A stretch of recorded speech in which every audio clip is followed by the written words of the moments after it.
Bonjour, bienvenue dans le 12-13. Une belle histoire qui défie la loi de la disparition du commerce de proximité. La saga d'une droguerie de Somain. 3 générations de commerçants passionnés par leur métier, vous le verrez. Voilà, et comme les friteries, c'est un commerce qui généralement se transmet de génération en génération. Voici maintenant la saga de la droguerie de Somain, fondée en 1934. C'est une véritable institution. Le petit-fils qui en a repris les rênes a même lancé une boutique en ligne. Reportage d'Yva Zernal et Bertrand Théry. C'est un produit ancien qui a été remis à l'ordre du jour, entièrement bio, naturel, etc. Le nettoyage chez les Novions, c'est une histoire de famille.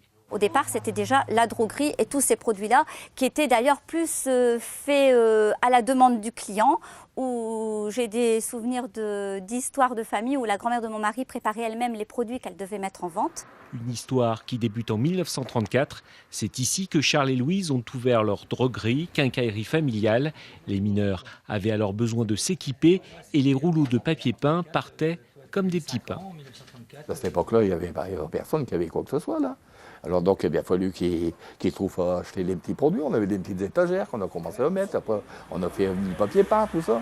Alors le papier peint, le mineur, tous les ans, il tapissait sa cuisine.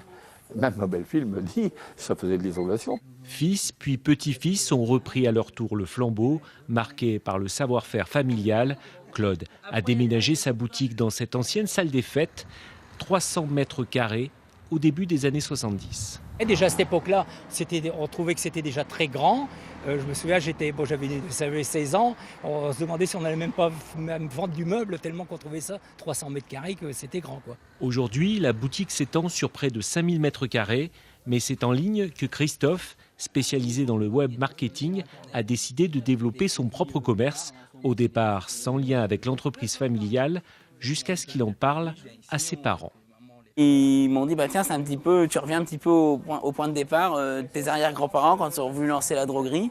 Et eux, ils proposaient vraiment le conseil, le produit en fonction du besoin recherché. Et donc, je me suis dit, c'est dans les gènes familiaux en quelque sorte.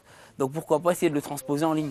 1934-2014, 80 années que ce commerce familial résiste à la concurrence, puis à la grande distribution, en gardant son authenticité.